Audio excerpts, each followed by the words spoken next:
Alright guys, good day everyone. I greet you and I welcome you all to this week video. Today is Saturday and I'm done for this week. This week I took just to trade for this week.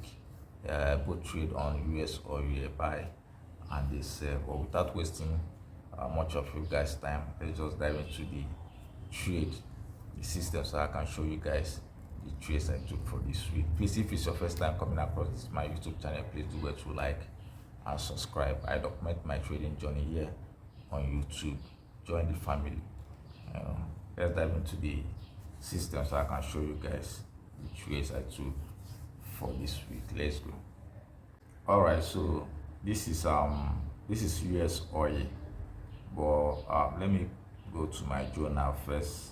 I think the first trade should be in my journal. Let's go to my journal. I took the first trade on Wednesday. Yeah, on Wednesday. Let me go to daily forecast.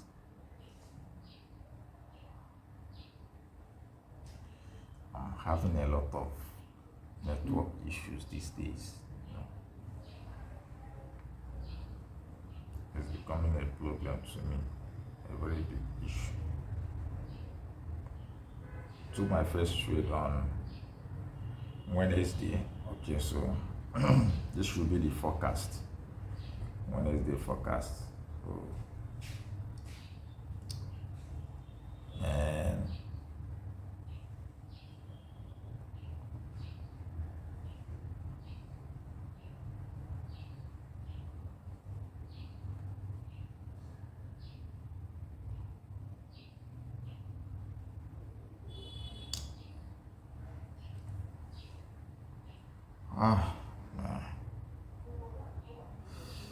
okay, this analysis, this trade I took on Wednesday, I did the analysis on Tuesday. So I used that same analysis to take that trade on Wednesday. So definitely we are going to, let's go to Tuesday. So I will show you guys the breakdown of the trade. This place I already took the trade and this trade stopped me out.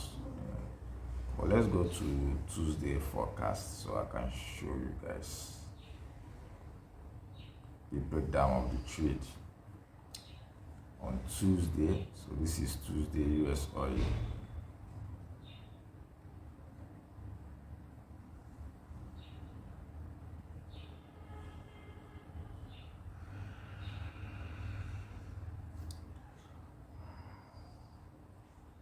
This trade, so you can see this is the breakdown of the trade on Tuesday.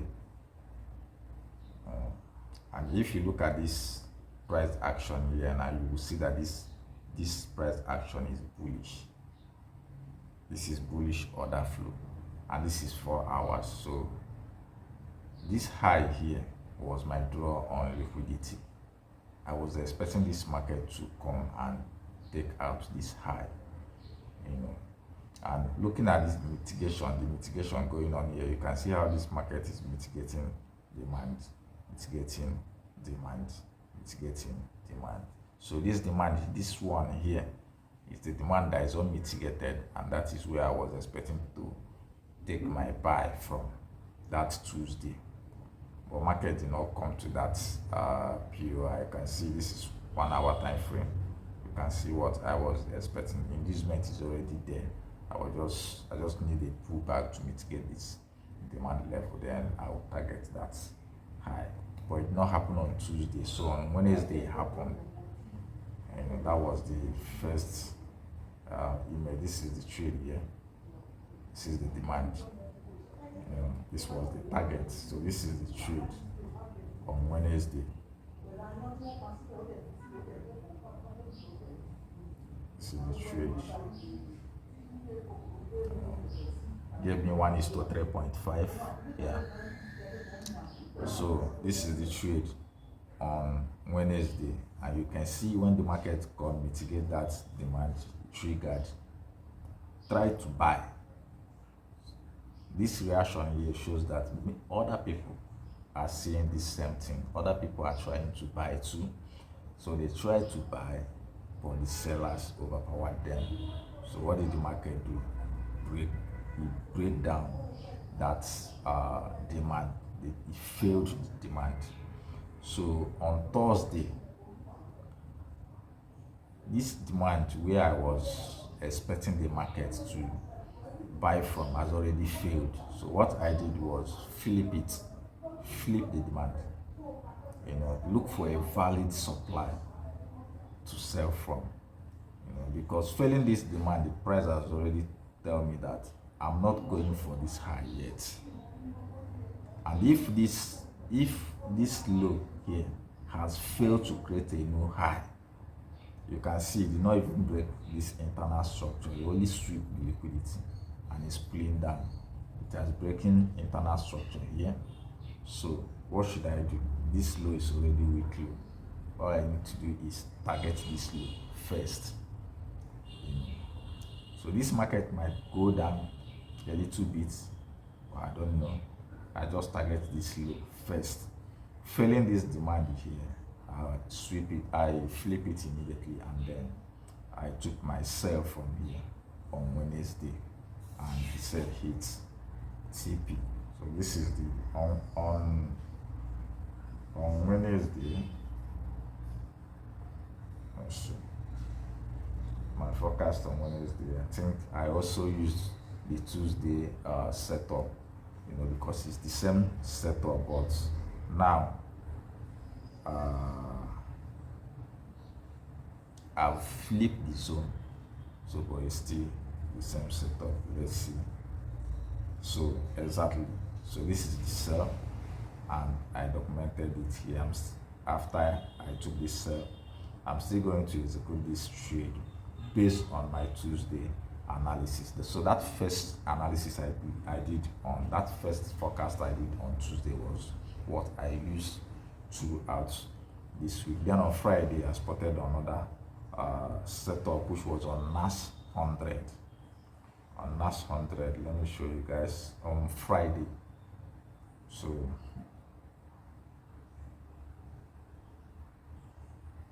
NAS 100. Okay.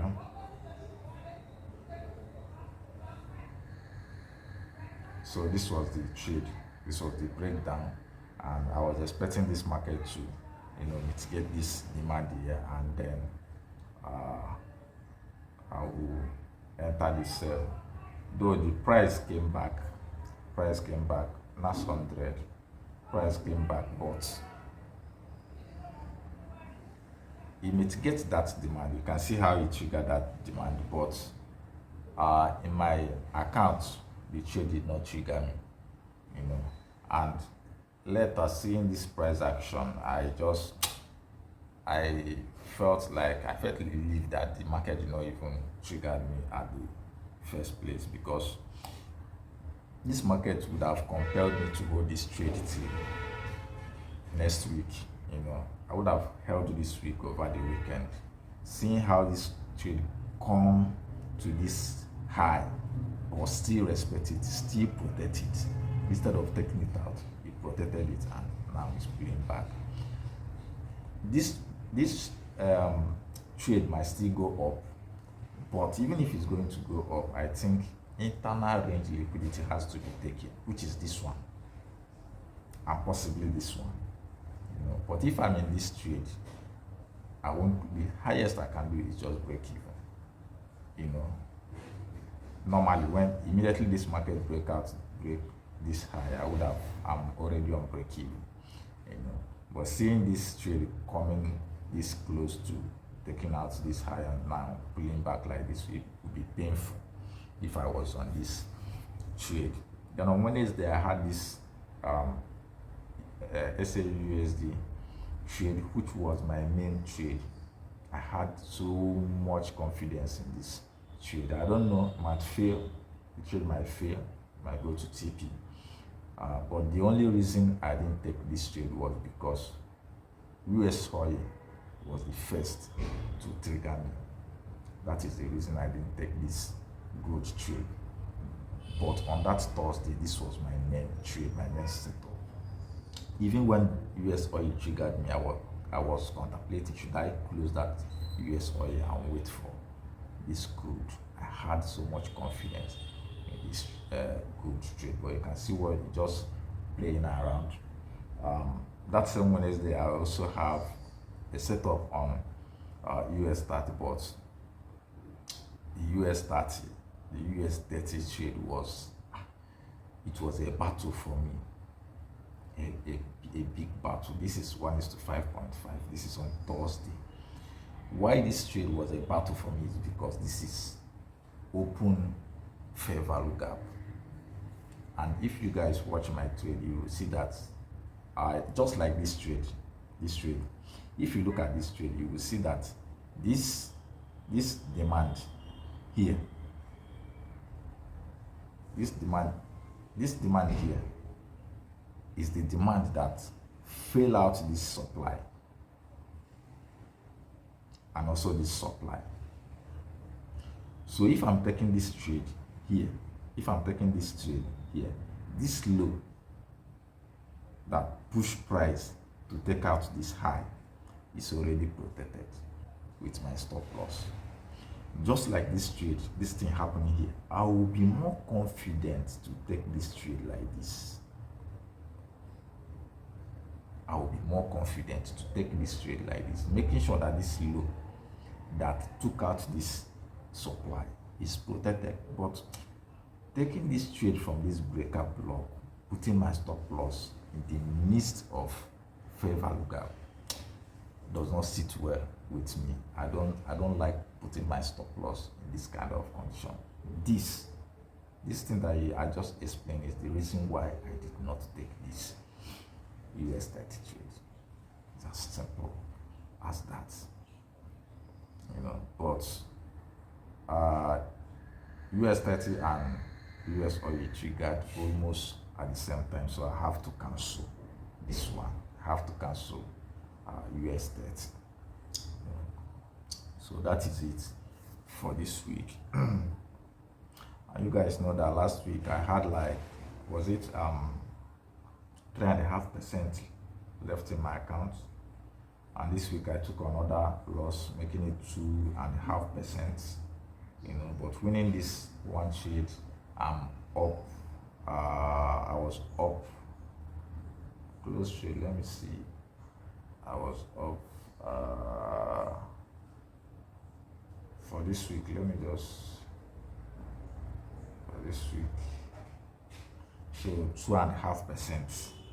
So now you can see I still have 4% to come out of drawdown, which I know I'm going to come out of. I told you guys this account, I'm going to pass this account. I don't need to rush it. I just have to calm down and do my thing. So this is the two trades I took for this week. You can see a sell and a buy. The sell was a win, 1:3.5, and a loss on the buy, which I lost 1%. That is it for this week. This is all that happened. And please, again, if it's your first time coming across my YouTube channel, please do well to like and subscribe. I'm documenting my journey here. Everything about my trading journey, I'm putting it out here. The truth is, I'm not doing this thing for anybody. I'm doing it for myself. I want to come back here in the next 5 years, 8 years, 10 years, and see how far I've gone. I'll look at this video and say, wow, this is me 2025, this is me 2026, this is me 2027. So that is it for this week video. I'll catch you guys next week. Peace.